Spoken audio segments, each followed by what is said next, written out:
So ఇక్కడ వచ్చిన వాళ్ళందరూ తెలుగు వాళ్ళే ప్రభుజీ. అందరూ ఆల్మోస్ట్ తెలుగు వాళ్ళు ప్రభు, కన్నడ వాళ్ళు కూడా ఉన్నారు. So so Kannada they can understand Telugu. Telugu better. Telugu చెప్పి ఎస్, తెలుగు కొంచెం English what okay. Ever. Okay. So thank you Prabhu, thank you for the introduction. Hare so Krishna. Shall we wait for some time? It is the only attendance you are going to get now? Around 50-60 దాకా వస్తారు ప్రభు. అచ్చా, so okay. మీరు start చేస్తే ఇంకా వచ్చేస్తారు.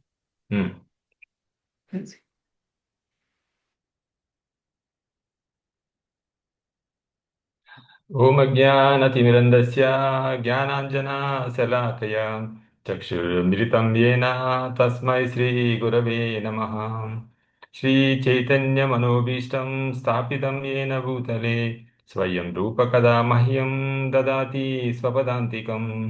వందేహం శ్రీగురుం శ్రీయుతపదకమలం శ్రీగురున్ వైష్ణవాం చ శ్రీరూపం సాగ్రజాతం సహగణ రఘునాథాన్వితం తం సజీవం సాద్వైతం సావధూతం పరిజన సహితం కృష్ణ చైతన్యదేవం శ్రీరాధాకృష్ణపాదాన్ సహగణ లలితా శ్రీ విశాఖాన్వితాం చ. హే కృష్ణ కరుణా సింధో దీనబంధో జగత్పతే గోపీశ గోపికా కాంత రాధా కాంత నమోస్తుతే. తప్త కాంచన గౌరాంగీ రాధే వృందావనేశ్వరి వృషభానుసుతే దేవి ప్రణమామి హరిప్రిये. నమ ఓం విష్ణుపాదాయ కృష్ణప్రస్థాయ భూతలే శ్రీమతే భక్తివేదాంత స్వామినితి నామినే.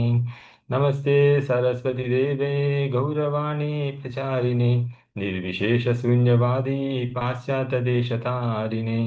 జయ శ్రీకృష్ణ చైతన్య ప్రభు నిత్యానంద శ్రీ అద్వైత గదాధార శ్రీవాసాది గౌర భక్త వృంద.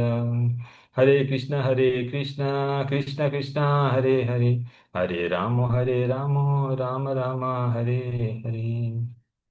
హరే కృష్ణ.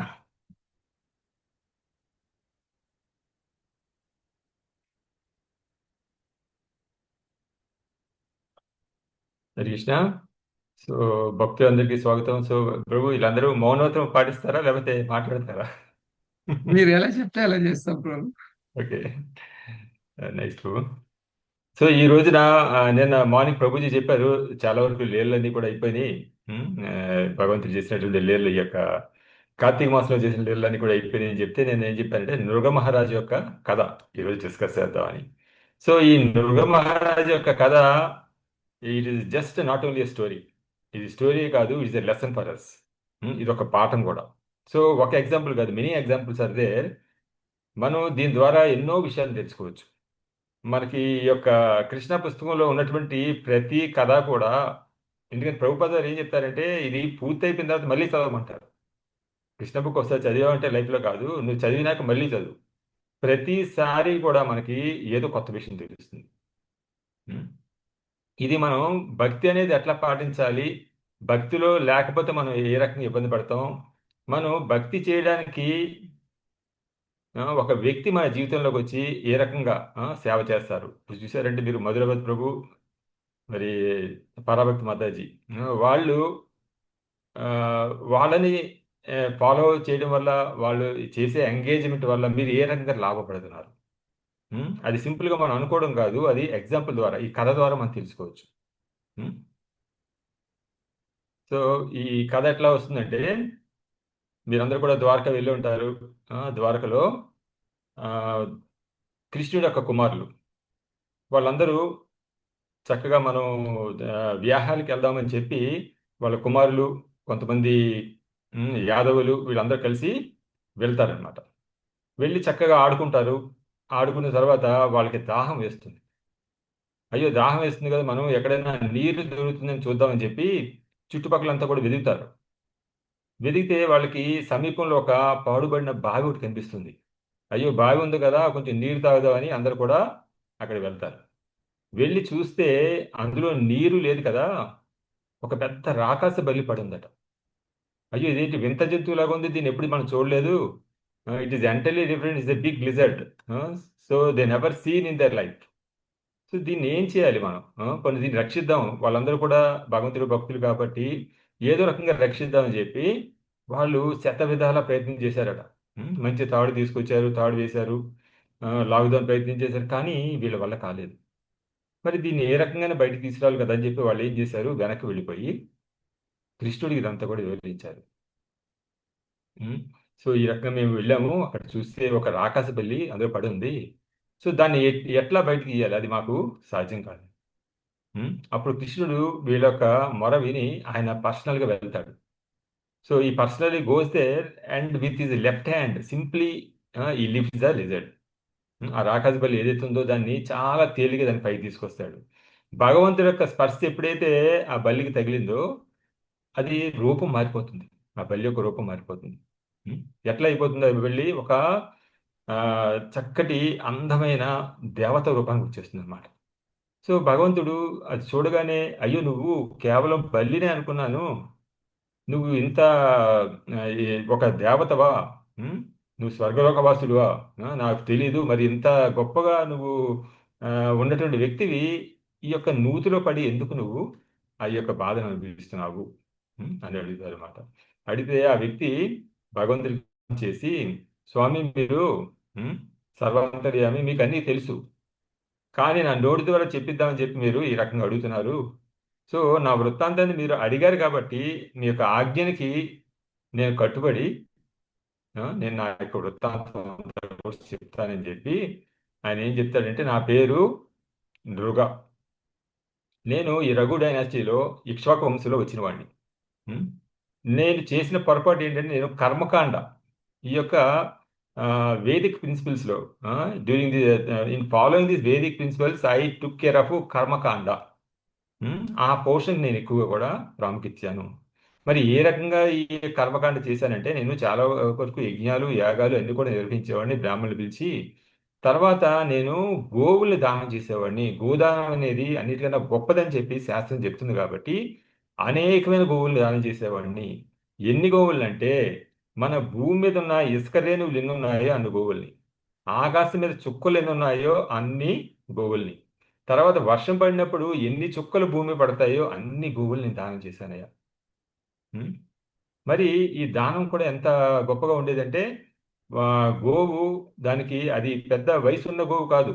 జస్ట్ పాలివ్వడం మొదలుపెట్టి తర్వాత కొంతకాలానికి దానికి ఒక బిడ్డ కూడా ఉండి, రెండిటిని కలిపి దానికి కొమ్ములకి బంగారు తొడుగులు, తర్వాత దాని మూపురానికి కూడా వెండి తొడుగు తొడిగి నేను దానం చేసేవాడిని. అనంతంగా చేశానయ్యా దానం.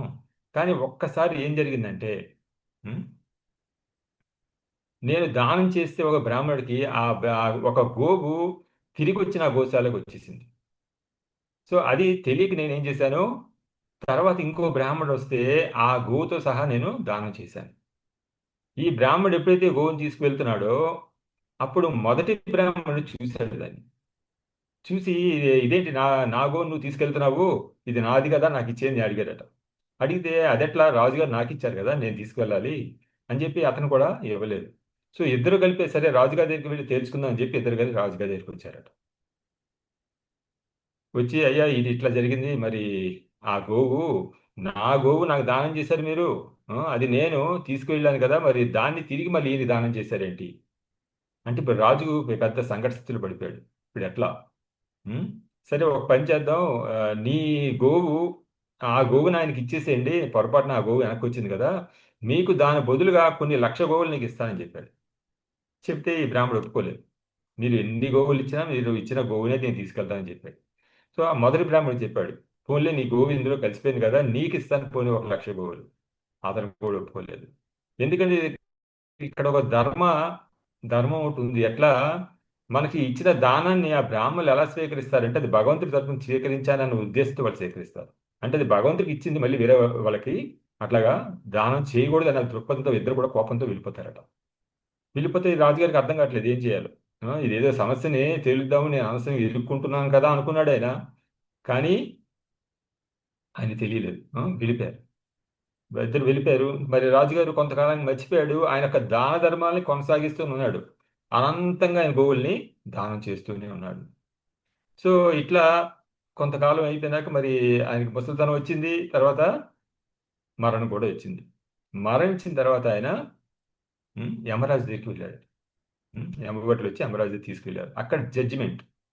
ఎట్లా యమరాజు ఏం చెప్పాడు? రాజా, నువ్వు చేసిన పుణ్యకార్యాలకి నువ్వు అనంతకాలం నువ్వు స్వర్గంలో ఉంటావు.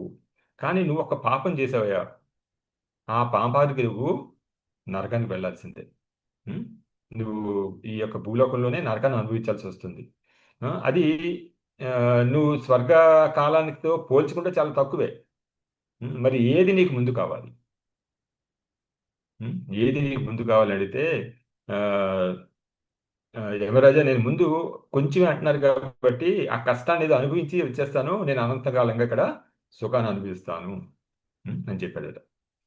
చెప్తే సరే, నువ్వు వెంటనే వెళ్ళిపో.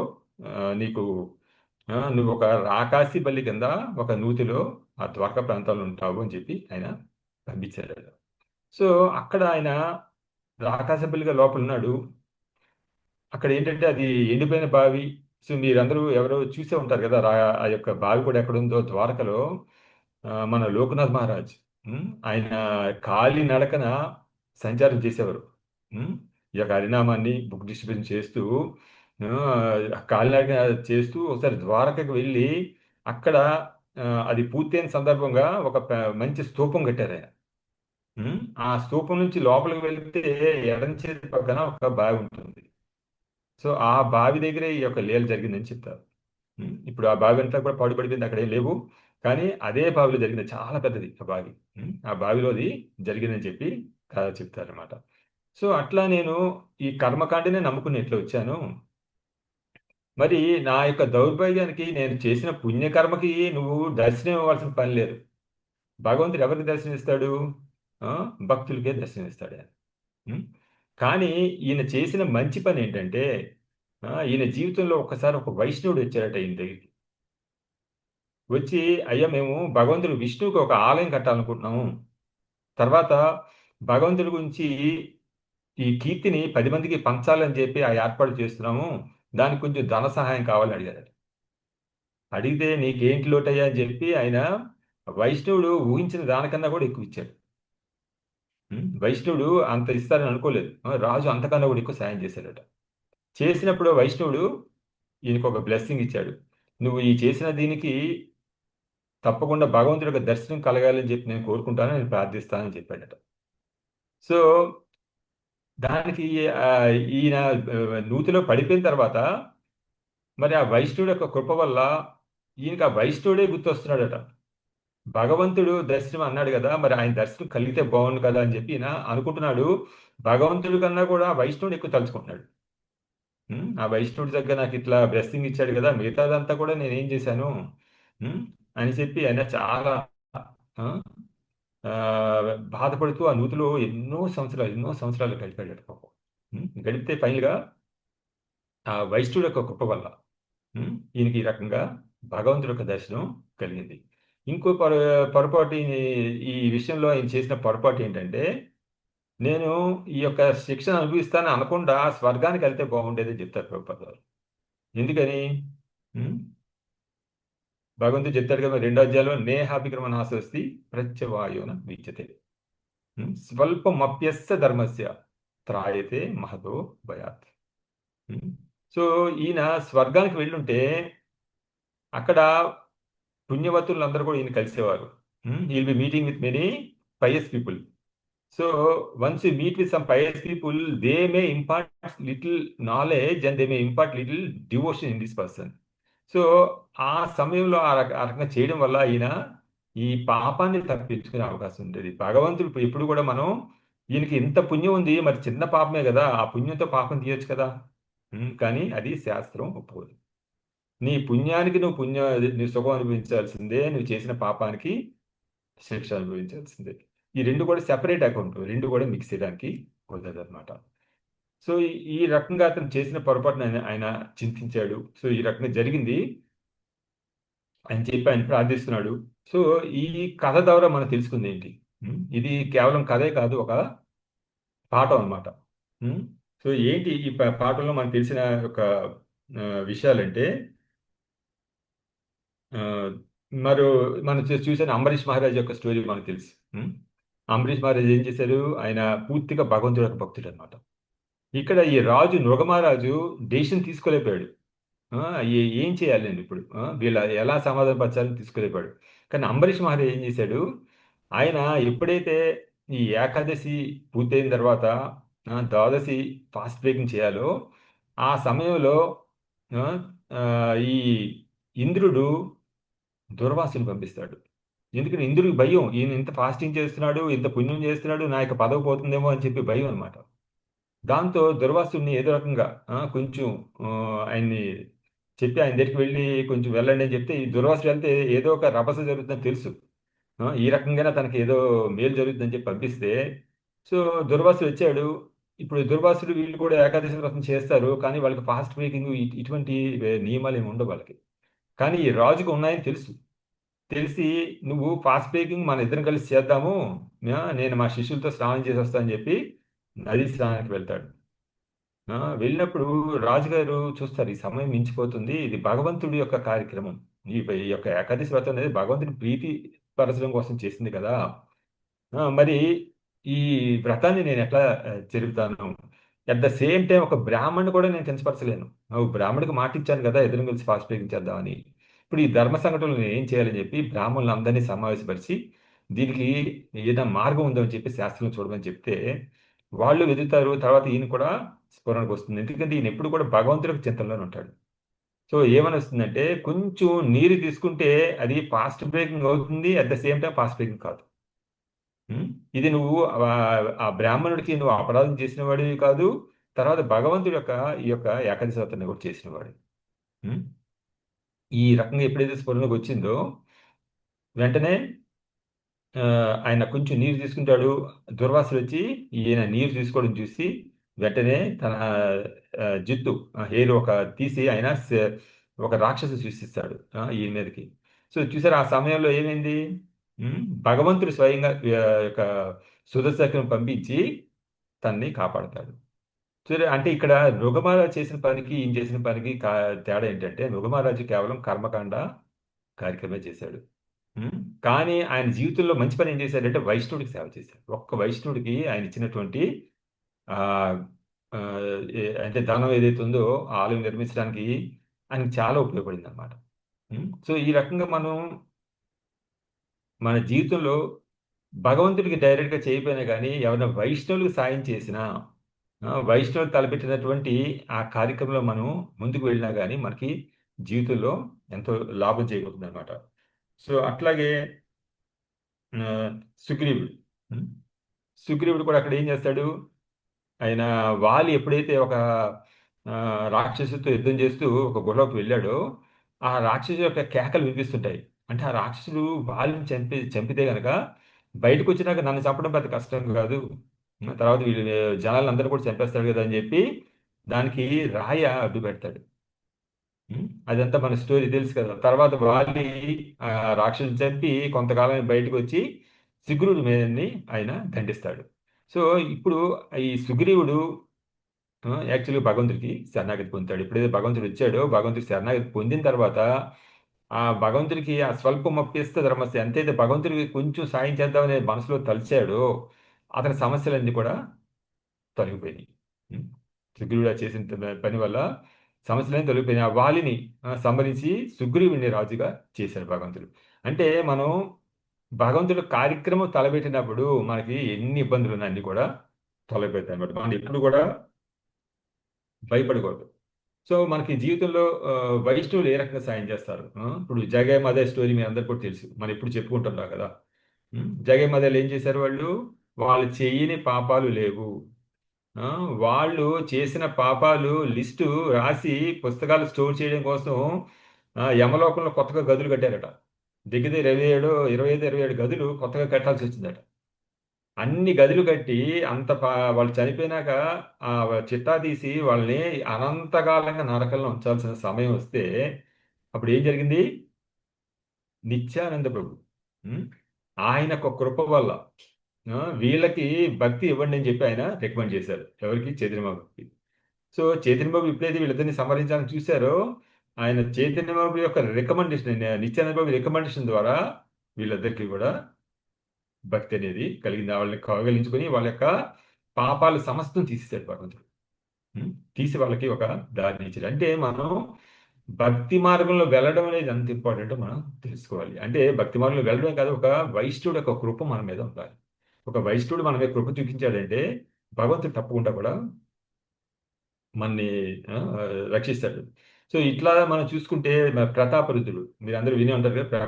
ప్రతాపరుద్రుడు అంటే ఆయన ఒరిస్సా ప్రాంతానికి రాజు. ఆయన ఎన్నోసార్లు చైతన్య మహాప్రభుని దర్శనం చేసుకుందామని చెప్పి ఆయన దగ్గరికి వెళ్దామని ప్రయత్నం చేస్తే చైతన్య ప్రభు ప్రతిసారి కూడా ఆయన్ని తిరస్కరిస్తారు. తిరస్కరిస్తే ఆయన ఆ, విచిత్రులు అవుతాడు. ఏం చేయాలో తెలియదు. భగవంతుడు నాకు దర్శనం ఇవ్వటం లేదు. ఈ రకంగా ఉంటే ఎట్లా అని చెప్పి ఆయన చాలా బాధపడుతుంటాడు అనమాట. సో బాధపడుతుంటే ఒకసారి రామానందరాయ్ వస్తాడు ప్రతాపరుద్రుడి దగ్గరికి. వచ్చి నాకు చైతన్య మహాప్రభు కలిశారు. ఉమ్, కలిసి కొంత చర్చ చేశాం ఇద్దరం కూడా. తర్వాత జగన్నాథ్ పురి నన్ను రమ్మంటున్నారు. మరి నేను ఇంకా ఉద్యోగం చేయడానికి అవ్వదు అని చెప్పి చెప్తాడు అనమాట. ఎందుకంటే రామానందరాయ్ కూడా ఒక గవర్నర్ కింద పనిచేస్తున్నాడు ఈ యొక్క ప్రతాపరుద్రుడి దగ్గర. సో, అది విని ప్రతాపరుద్రుడు చాలా ఆనందిస్తాడు. నీకు భగవంతుడి యొక్క కృప దొరికింది కదా, నీకు ఉద్యోగం ఏంటి, నువ్వు ఉద్యోగం చేయక్కర్లేదు, వెళ్ళిపో, నీ జీతం కూడా నీకు ఇచ్చేస్తాను నేను అని చెప్పి ఆయనకి చేసిన సాయానికి భగవంతుడు ఆయనకి దర్శనమిస్తాడు ప్రతాపరుద్రుడికి.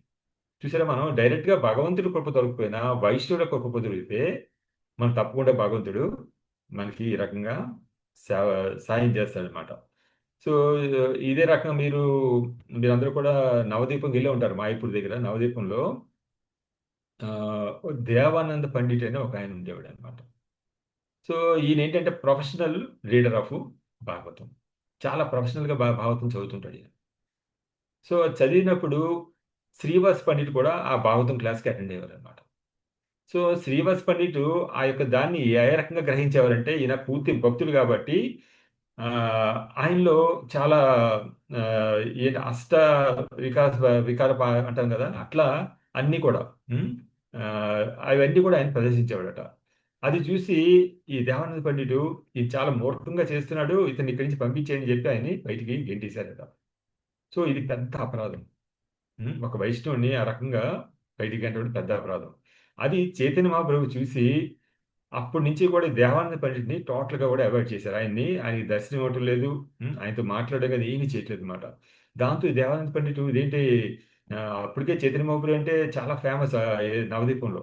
ఆయన ఆయనతో మాట్లాడితే చాలు, ఆయన చూస్తే చాలు అన్నంత గొప్ప ఇదిగా ఉందన్నమాట. సో నన్ను ఇంత ఇది చేశారు కదా అని చెప్పి ఆయన దీనికి ఒకే ఒక మార్గం ఉందని చెప్పి కొంతమంది పండితులదే తెలుసుకుని వక్రేశ్వర్ పండిట్ అని ఒక ఆయన చక్కగా నాట్యం చేస్తారన్నమాట. నాట్యం ఆ నాట్యాన్ని మిగతా వాళ్ళందరూ కూడా ఎంతమంది నాట్యం చేస్తే అంత ఆపి ఆయన ఒక నాట్యం చూసేవారట. సో ఈయన ఏం చేశాడు, ఆయన దగ్గర చేరి ఆయన నాట్యం చేసినప్పుడు చుట్టుపక్కల కూడా సెక్యూరిటీ లాగా అరేంజ్ చేసేవాడట. అంటే ఆయన నాట్యం చేసే ప్రదేశం అంతా కూడా కాపలా కాసి ఎవరి దగ్గర రాకుండా అంతా చేసేవాడట. సో దాని ఫలితంగా ఆ యొక్క అపరాధాన్ని భగవంతుడు క్షమించి, ఎందుకంటే తన యొక్క భక్తుడికి ఆయన సేవ చేశారు కాబట్టి ఆ, భక్తులు సేవ చేశారు కాబట్టి భగవంతుడు ఆయనకి దర్శనమిచ్చారు. చూసారా మీరు ఈ ఈ మనం చూసే స్టోరీస్లో ఎక్కడ చూసినా కానీ డైరెక్ట్ గా మీరు ఎన్ని దానాలు చేయండి, ధర్మాలు చేయండి, ఎంత ఉన్నతమైన కార్యాలు చేయండి, మీరు రక్షించబడలేరు. స్వల్పం అప్యస్త ధర్మస్య త్రాయతే మహతో భయాత్. ఎంతో భయంకర విపత్తు నుంచి మనం ఎప్పుడు బయటపడతాం?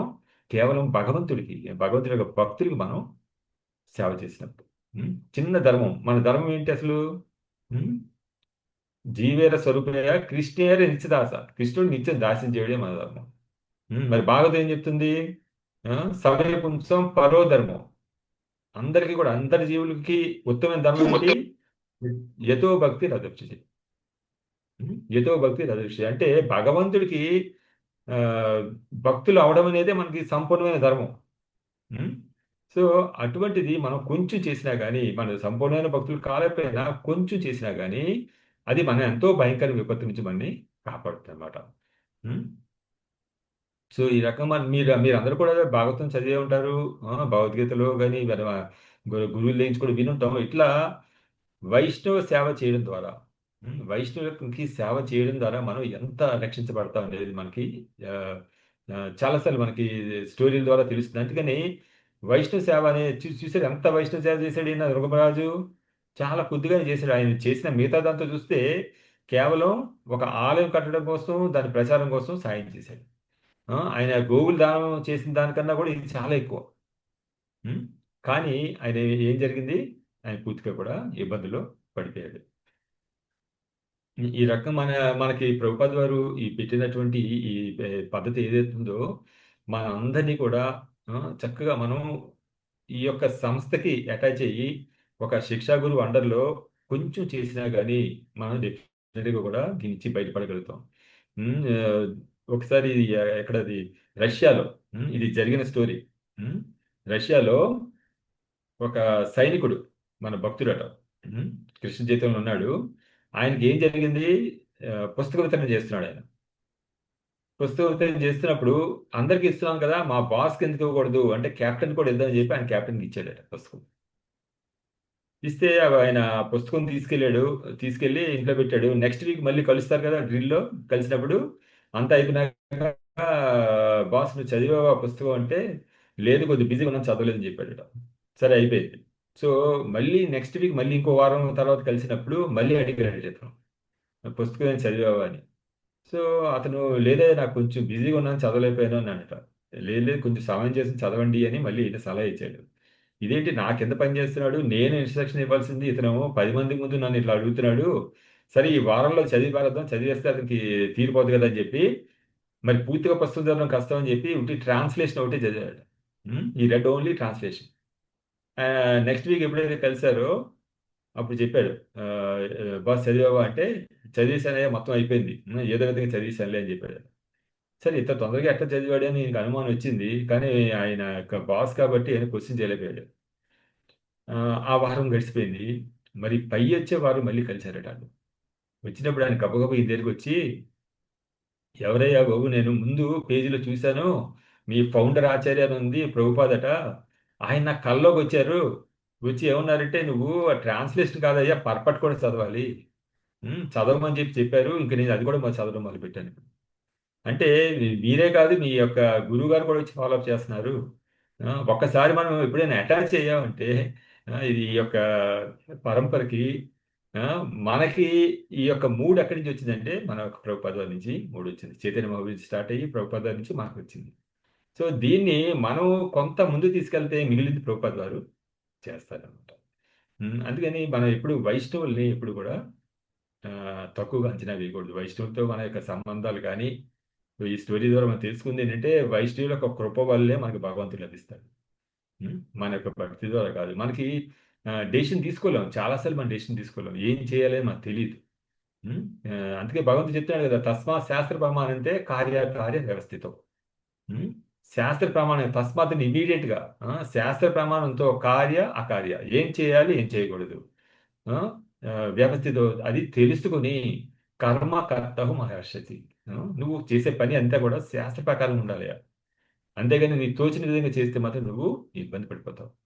ఉమ్, అని భగవంతుడు చెప్పాడు. అట్లా మనం ఈ ఈ యొక్క ఆ, భక్తుల యొక్క గొప్పతనం మనం ఇప్పుడు కూడా తెలుసుకోవాలి. భక్తుల గొప్పతనం, వాళ్ళు జీవితాన్ని అంత దాటపోసి వాళ్ళు కూడా పర్సనల్ పనులు ఉంటాయి. తర్వాత వాళ్ళు కూడా ఏ అసైన్మెంట్ అన్నీ ఉంటాయి, అన్నీ పక్కన పెట్టి మనకు అంత టైం ఎందుకు ఇవ్వగలుగుతున్నారు, మనం తీసుకెళ్ళడం కోసం ఇంత కృషి ఎందుకు చేస్తున్నారు. సో ఆ కృతజ్ఞత మనం చూపించినప్పుడు తప్పకుండా కూడా భగవంతుడి యొక్క భక్తి మనకు లభిస్తుంది అన్నమాట. సో మనం ఈ యొక్క భక్తులకి ఇంకా కొంచెం టైం ఉన్నట్టుంది బాబు, ఇంకొంచెం ఒకటి రెండు చెప్పుకుందామా? చెప్పుకుందాం ప్రభు, ఆ, తప్పకుండా ప్రభు. ఆ, ఇది స్టోరీ మీరు ఏమి ఉంటారు ఒకసారి. ఆ, ఆ, ఒక ఎవరు మన శంకరాచార్య వారి శిష్యుడట. శంకరాచార్యులు వెళ్ళిపోయారు, తర్వాత ఆయన శిష్యుడు నరసింహస్వామి భక్తుడు అతను. అతను ఏం చేశాడంటే, నేను స్వామివారి దర్శనం కావాలి నాకని చెప్పి ఆయన అంత వెతుకుతున్నాడు. వెదిగితే ఎవరు చెప్పారు, ఇప్పుడు మన ద్రోమాలు చెప్పినట్టే అడవిలోకి వెళ్తే అది దొరుకుతాడు అని చెప్పారట. సో ఆయన అడవిలోకి వచ్చేసాడు. ఆయన వచ్చి అడవిలోకి వెళ్తుంటే ఒక వేటగాడు ఎదురుపడ్డాడట. ఎదురుపడి, అయ్యా నువ్వేంటి నువ్వు ఇటు వస్తున్నావు ఈ యొక్క అడవిలోకి, ఇక్కడ సింహాలు పులులు లేకపోతే ఎలుగుబంట్లు ఇవన్నీ ఉంటాయి, నేను చంపేస్తాయి, నువ్వు వెళ్ళిపో ఇక్కడి నుంచి అంటే, లేదయ్యా నేను ఆ, ఒక విషయాన్ని వెతుక్కుంటూ వచ్చానంటే, నీకు అడవిలో నీకు ఏ విషయం కావాలో నన్ను అడుగు, నేను తెచ్చి పెడతాను నీకు, ఈ అడవి అంతా నాకు తెలుసు, ప్రతి మూల ప్రతి అణువు నాకు తెలుసు. నువ్వు ఇక్కడ కష్టపడాల్సిన పని లేదయ్యా అని చెప్పాడట. చెప్తే కానీ నీకు తెలియదులేవయ్యా, నీకు నీకు చెప్పినా అర్థం కాదు.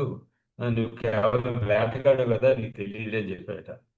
సో లేదు లేదు, నువ్వు ఏదో పొరపాటున ఇచ్చేసావు, చాలా ఇబ్బంది, నీకు ఎటువంటిదైనా నాకు చెప్పు పర్వాలేదంటే, ఇంత మొర పెట్టుకున్నాడు కదా అని, నువ్వు ఎప్పుడు చూస్తుండవులే అటువంటి వ్యక్తిని అంటే, లేదయ్యా నేను ఈ యొక్క అడవిలో చూడందంటూ లేదు. నీకు అడవిలో దొరుకుతుందని వచ్చావు కాబట్టి నీకు సాయం చేద్దామని నేను కూర్చున్నాను ఇక్కడ. చెప్పానంటే, సో పైన సింహము తల అంతా కూడా సింహంలా ఉంటుంది, కిందంతా కూడా మానవ శరీరం ఉంటుంది అంటే, అయ్యో ఇదే నువ్వు కొత్తగా చెప్తున్నావు, కానీ ఇది అడవిలో దొరుకుతుందని నువ్వు నమ్ముతున్నావు కాబట్టి దాన్ని తీసుకురావడం కోసం నేను ప్రయత్నం చేస్తాను. నువ్వు మాత్రం లోపల రాకని చెప్పి ఆయన అక్కడే పెట్టి ఆ, పెట్టి మరి ఆయన్ని ఏమని పిలుస్తారా, ఏమని ఏమని ఆ, పిలవాలంటే నరసింహ అని పిలువు అని చెప్పాడు. పిలవమంటే ఈయన వెళ్ళాడు. వేటగాడి లోపలికి వెళ్ళి నరసింహ నరసింహ నరసింహ అనుకుంటూ ఈ సాయంత్రం దాకా తిరిగాడట. కానీ ఆయనకు అక్కడ అటువంటి వ్యక్తి కనపడలేదు. అది జాడ అక్కడ లేదు.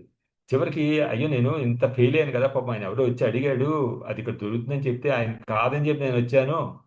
సో ఇప్పుడు ఏం చేయాలని చెప్పి ఒక తాడు తెచ్చుకొని ఊరేసుకుందాం అని చెప్పి ఒక చెట్టు కట్టుకొని మెడకి వేసుకోపోతున్నాడట.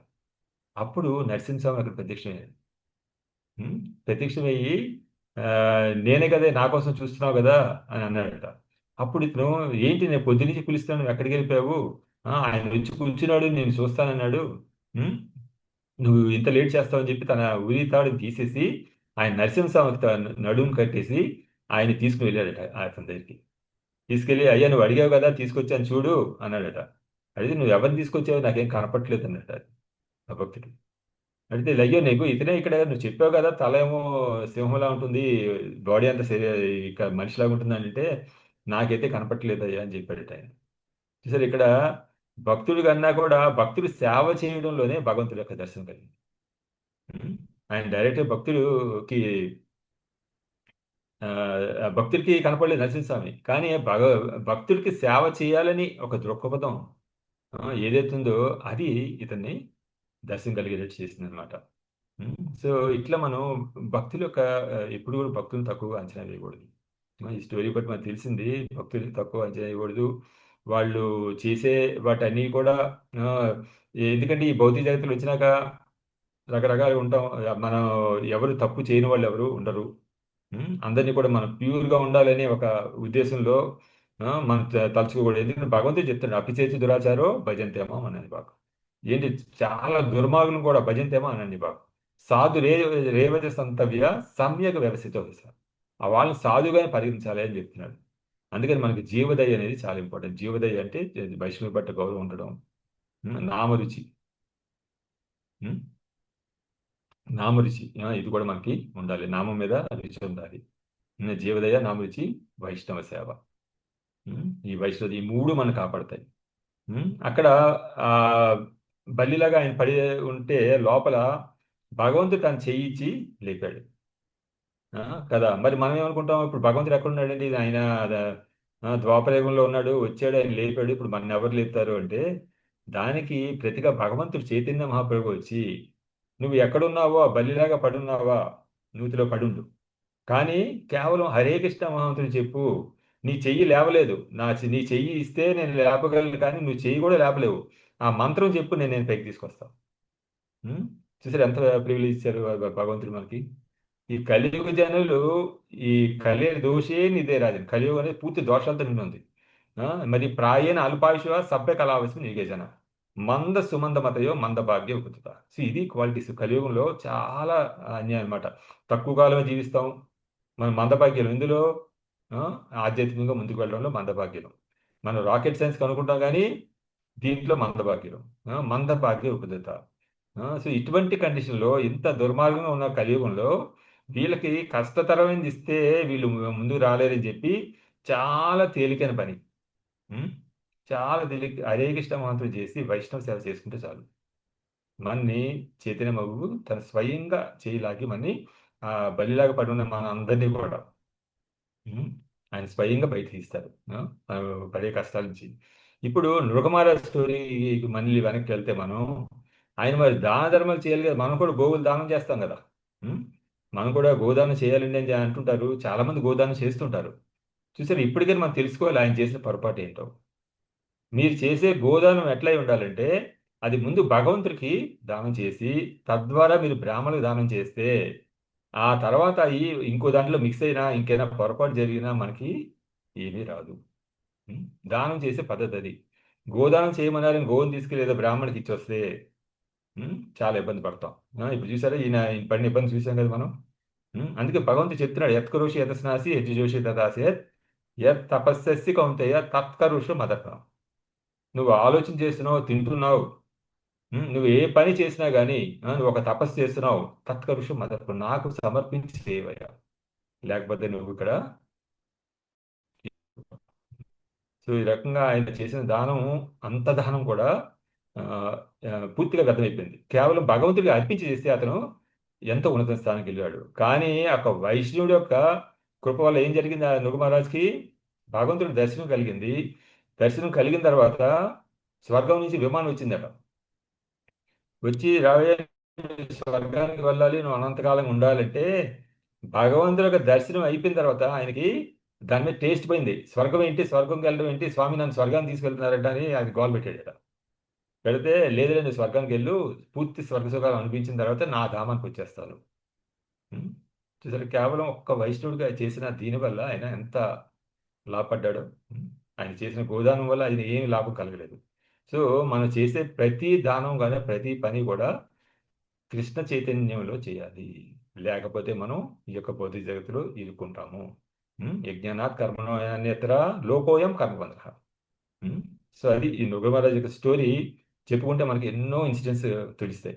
మనం వైష్ణవుల యొక్క కృప వల్ల మనం ఏ రకంగా ముందుకి ఉం, ఈ ఈ రకంగా బయటపడగలము.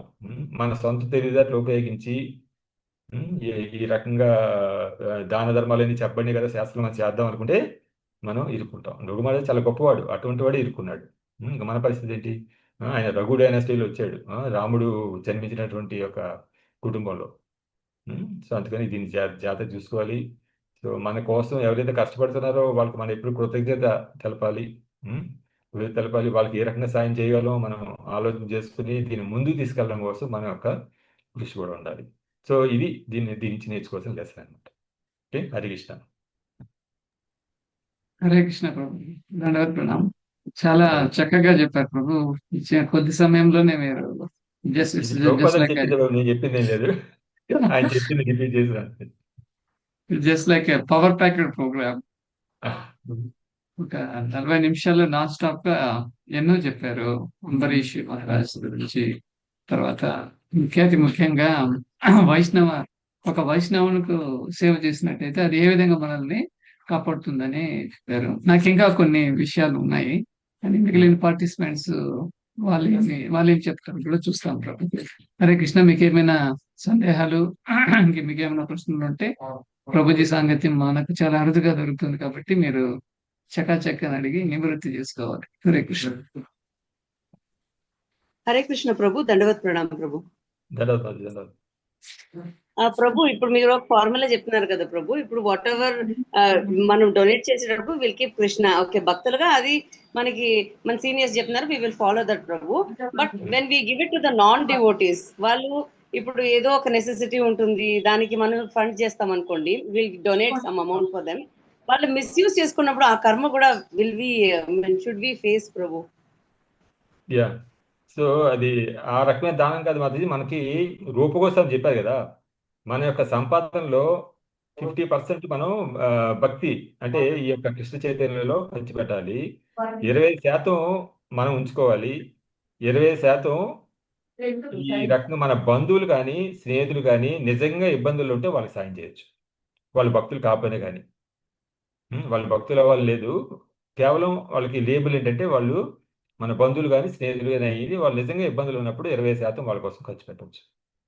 అది కాకుండా తెలియకుండా ఎక్కడో వాళ్ళు బాధపడుతున్నారని చెప్పి అందులో ఈ కలియుగంలో ఈ ఈ సమయంలో మనం చేయకూడదు. అది ఒక ఆథెంటికేటెడ్గా. ఇప్పుడు మీరు భగవద్గీతలో వెళ్తే 12 అధ్యాయం ఉందా? 12 అధ్యాయంలో భగవంతుడు చెప్తాడు కదా ఎన్ని రకాలుగా మనం చేయొచ్చు. మొట్టమొదట పూర్తి శరణాగతి పొందమని చెప్తున్నాడు. సో నేను శరణాగతి పొందలేను. అయితే నువ్వు ఒక గురువు దగ్గరికి వెళ్ళి ఆయన ద్వారా సాధన భక్తి చేయమని చెప్తున్నాడు. సో అది కూడా నేను చేయలేను. సో ఒక గుడికి వెళ్ళి నువ్వు సేవ చేయబోని, నీకు భగవంతుడి మీద లేదు, ఒక సాధన మీద లేదు, సేవ చేయమంటున్నాడు. సేవ కూడా చేయనప్పుడు ఈ రకంగా తెలిసి మంచి ఇన్స్టిట్యూట్లు ఉంటాయి కదా, అవి ఎవరైతే దానాలు చేస్తున్నారో వాళ్ళకి దానం చేయమని చెప్తాడు ఆయన. అంతేగాని మనం డైరెక్ట్గా వెళ్ళి మనం దానం చేయమని చెప్పట్లేదు. సో భగవంతుడు ప్రతి విషయం చెప్పాడు భగవద్గీతలో.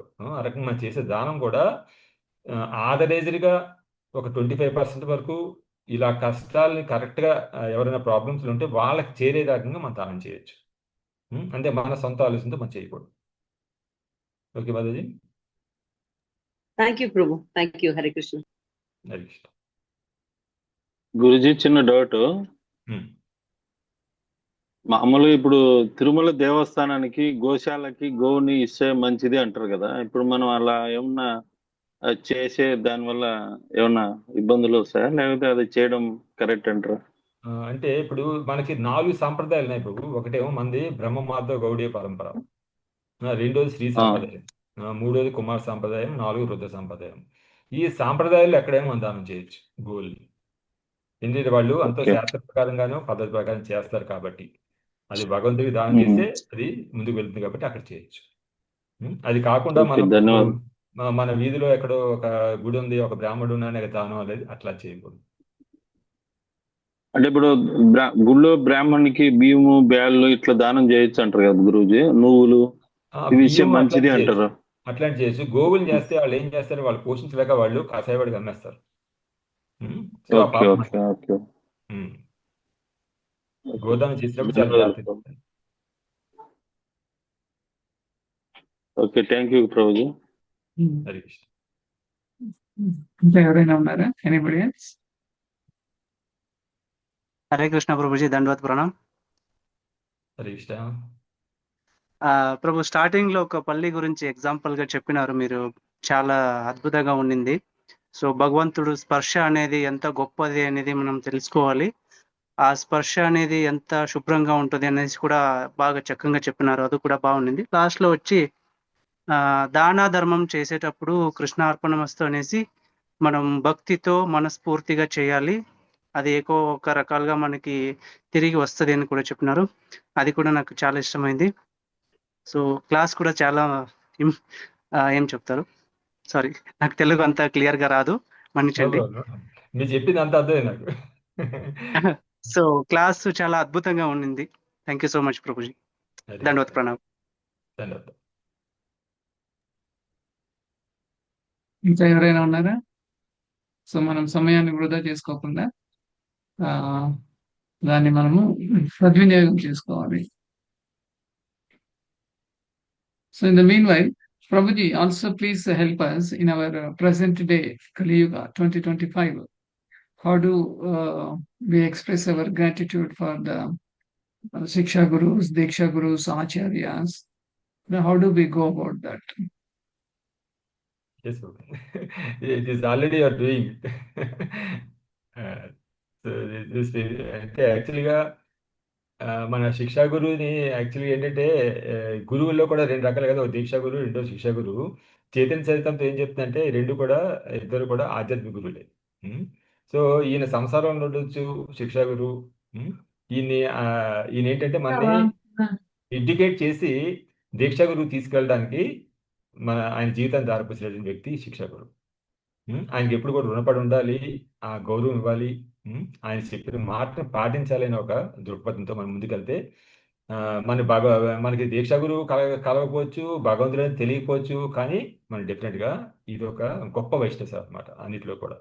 ఎందుకంటే మనం ఎక్కడుండే వాళ్ళని ఒక శిక్షా గురువు ఆయన జీవితాన్ని దారపోసి ఈ రకంగా చెప్పకపోయి ఉంటే మనం ఏం చేసేవాళ్ళమి?